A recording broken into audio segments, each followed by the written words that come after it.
Howdy folks, hope you're all having a good one, and welcome back to World of Warships with Rear Admiral Jingles, and today we are taking a look at the Italian Tier 9 heavy cruiser, the Brindisi, played for us today by Lord Damon.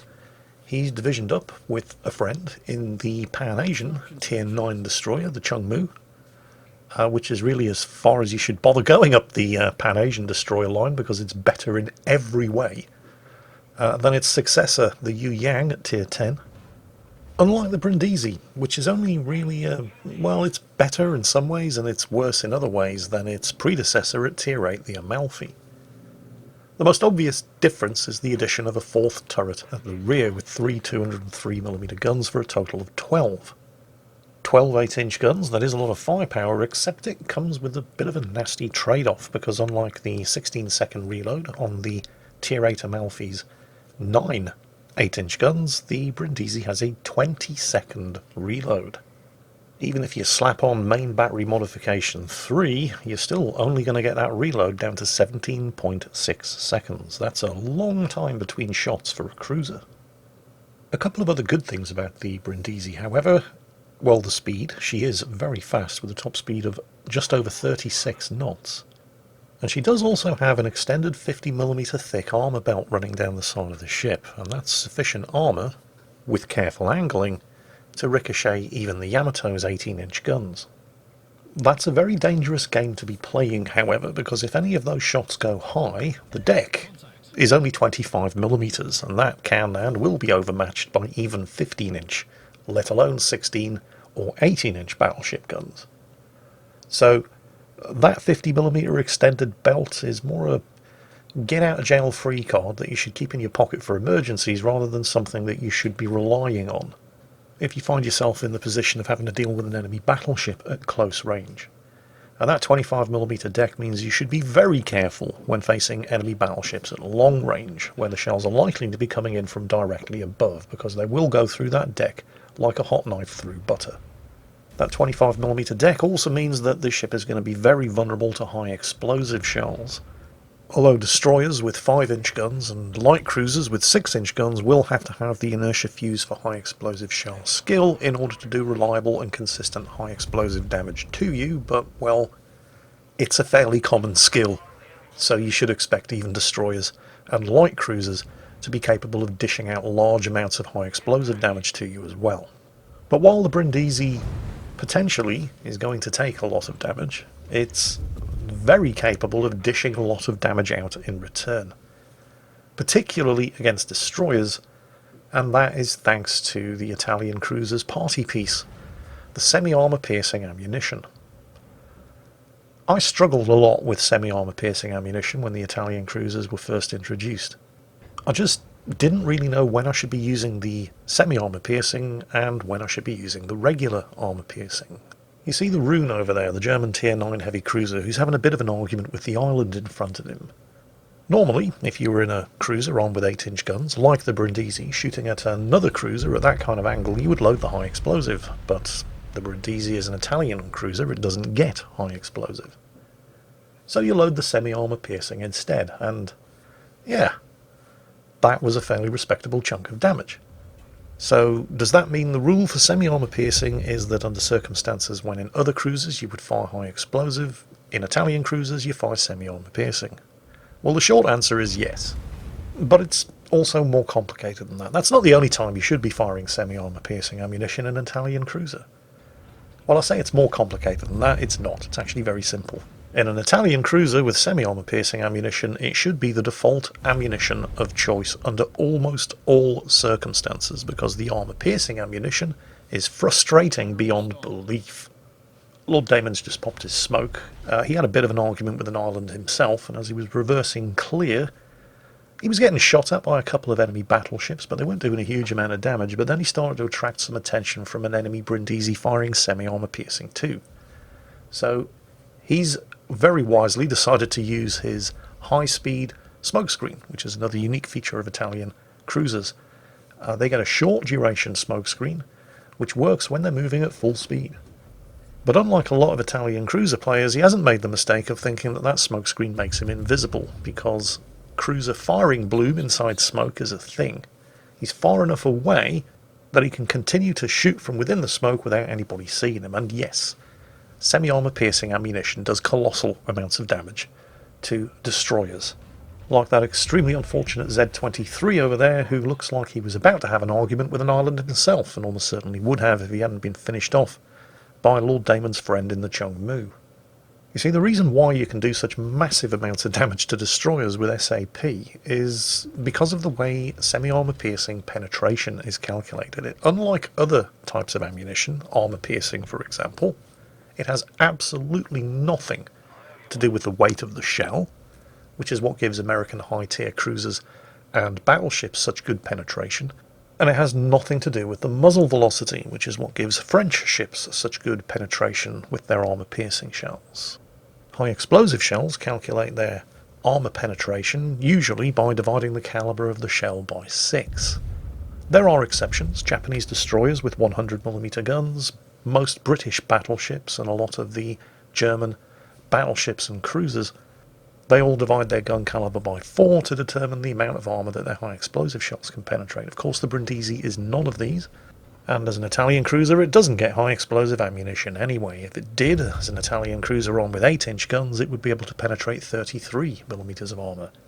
But it's an Italian cruiser on with semi-armour piercing ammunition, and the armour penetration value of Italian semi-armour piercing shells is tied directly to the calibre of the gun. 8-inch guns, like this, can penetrate 54mm of armour. Yeah, that's a lot. Not only that, because the semi-armour piercing shells are packed with more high explosive filler than you would find on an armour piercing shell, they also do more damage than the armour piercing shells. But wait, that's not all. It gets better. It's possible for a semi-armour piercing shell to ricochet, but only at ridiculously extreme angles.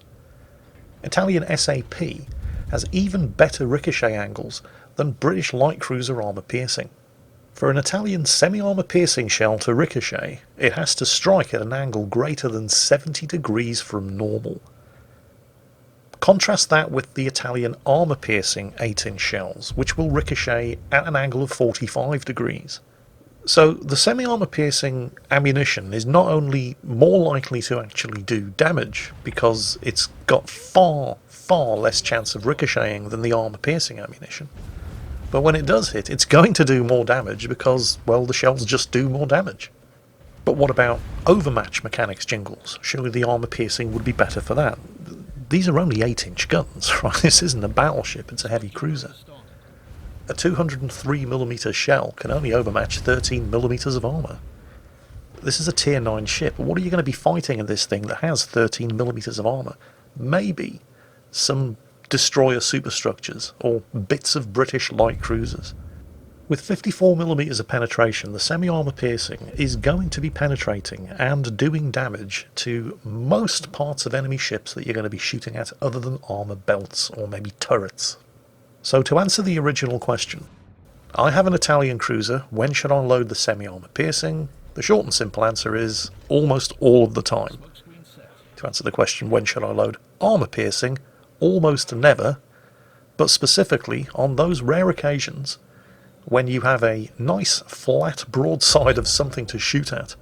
Because remember, Italian 8-inch armour piercing isn't going to overmatch anything worth shooting at, and at angles of greater than 45 degrees it's just going to bounce and do nothing.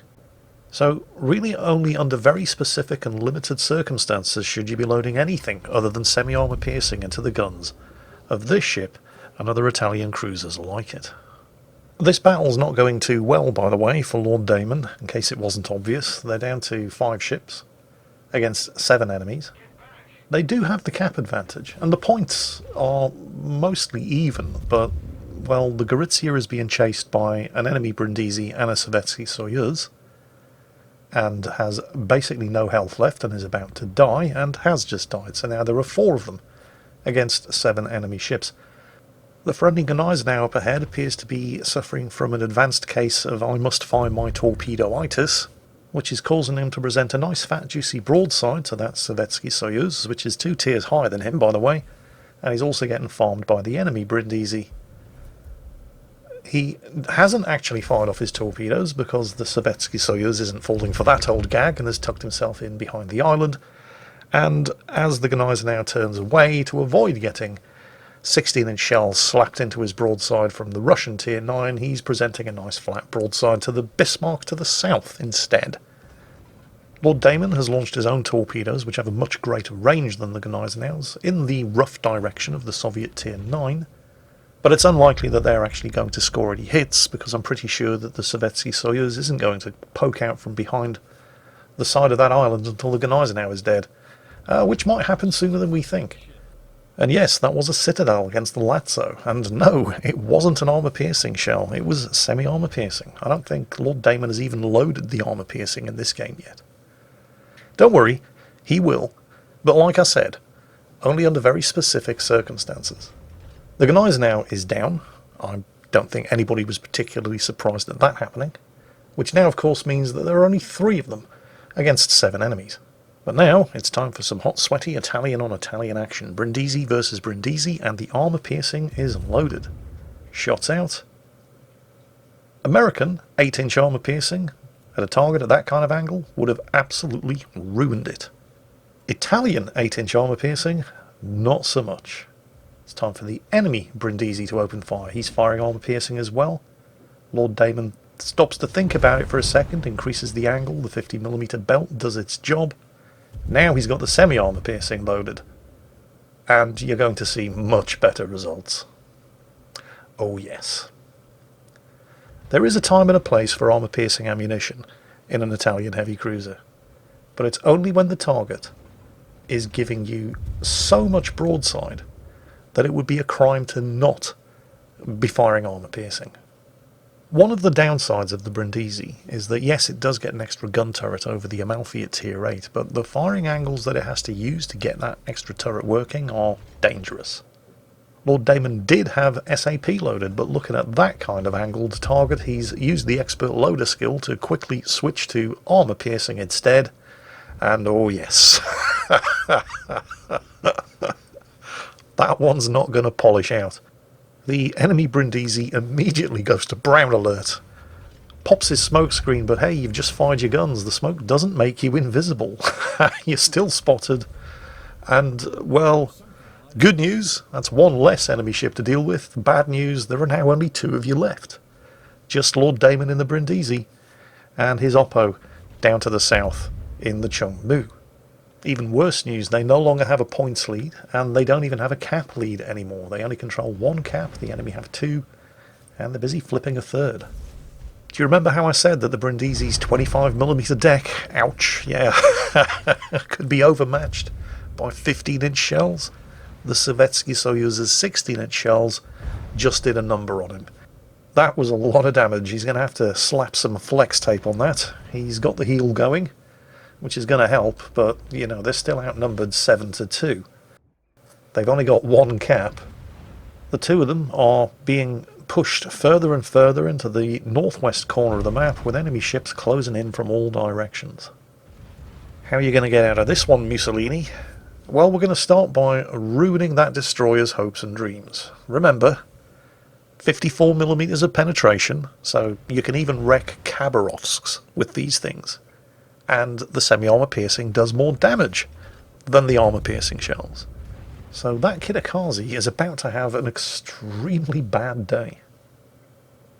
Just as a point of interest here, by the way, Lord Damon could absolutely smoke up here and continue to fire undetected, because the Chungmu is doing all the spotting that he needs doing, and there goes the Kitakaze.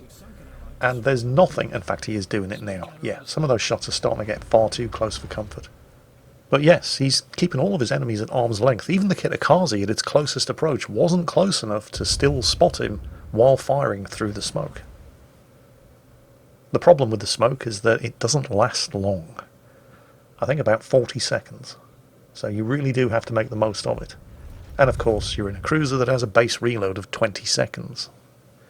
Lord Damon obviously has main armament mod 3, so he's gotten that down to 17.6, and he definitely has the adrenaline rush skill, so he's actually got the guns down to a 12-second reload, which is, well, more than acceptable. The thing is, very soon now, Lord Damon is going to have a rather large problem, because, as we've already established, this high-speed smokescreen doesn't last very long, and the Chungmu is doing everything within his power to remain undetected. It's all he can do to just continue spotting targets for Lord Damon and attempt to hit something with his torpedoes. With a Lazzo as close as that, he doesn't dare fire his guns and get spotted. Which means there is quite literally nothing, aside from Lord Damon himself, for all of these enemy ships to shoot at. And he's also just used his last charge of smoke, and he's burning through his last heal. He has a fire which he doesn't dare extinguish as long as the Lazzo keeps shooting at him. So he needs to kill that Lazzo as a matter of priority, and he's prepared to take a bit of a gamble. He's actually using the damage control to extinguish a single fire, because he's getting kind of low on health, but he's gambling that he's going to knock out the Lazzo with that salvo of Semi Armour Piercing, which he does. And the thing about the damage control is it's not an on-off thing. It lasts a couple of seconds, and while it's active, you can't suffer additional fires. So it was a bit of a gamble, but it paid off. He's not going to get set on fire by anything now unless any of these battleships start firing high explosive at him, which is a possibility. And it looks like, after what seems like an age of trying, that the Chungmu is finally going to land a torpedo on something. Only the one, but every little helps. It also looks like the Sovietsky Soyuz is now public enemy number 1, with a healthy dose of semi-armour piercing flying in his direction, and a very healthy dose of 16-inch armour piercing heading in the other direction, which Lord Damon manages to avoid. Unfortunately, the 54mm of SAP penetration is not enough to defeat the strongest of stellinium armour, and all of those shots that hit the Sovietsky Soyuz shattered or bounced for no damage. The Chungmu is starting to shoot, and has obviously now also been spotted, but with the Lazzo taken out of the equation, the Lazzo of course being an extremely heavily armed light cruiser, it's no longer quite so dangerous for the Chungmu. With the enemy team now splitting their fire between two targets, is starting to take some pressure off Lord Damon. As feared, the Izumo fired high explosive and did set a fire, but the damage control was off cooldown. And now the Izumo is definitely looking like the next most likely kill. The enemy team at the moment have all 4 of the caps and a 200-point lead. Somebody on the enemy team was yelling, "Let them run," which is actually very good advice. Well, it kind of is and it kind of isn't. Oh, and there's the high caliber award with 187,000 damage done. It's in the best interest of the enemy team to let these two guys run away, because the enemy team have all of the cards. They've got the points, they've got the ships, they've got the caps. They don't need to chase and kill these two ships down in order to win the match. The problem for the enemy team is that none of them are as fast as these two ships. There goes the Izumo. And letting them run only works if they want to run. And Lord Damon and the Chungmu just managed to torpedo the Leon. They know that they can't win by running away, so they do actually want to fight, and with the 2 fastest ships remaining in the battle, they can dictate the terms of the engagement. So letting them run away isn't a thing, because they don't want to run away. It's the enemy team who should be running away, or who should never have come up here after these two in the first place. Although it's easy to say that now, but who could have predicted that when it was 7 against 2, the 2 were going to win? The Chungmus killed the Sovietsky Soyuz. Unfortunately, he's now inside secondary range of a Bismarck. His torpedoes are on cooldown, and he's probably used all of his smokescreen consumables. So yeah, the Chungmu goes down, but not before putting some serious hurt on the Bismarck. And with the Bismarck on a mere sliver of health, this is pretty much just a formality. 209,000 damage, and the Kraken unleashed right at the end there. 183,000 of that damage inflicted with the semi-armour piercing ammunition alone. Lord Damon in the Italian Tier 9 heavy cruiser, the Brindisi, ably assisted by his friend Lachias in the Tier 9 Pan-Asian destroyer, the Chungmu. I hope you all enjoyed it, and as always, take care, and I'll catch you next time.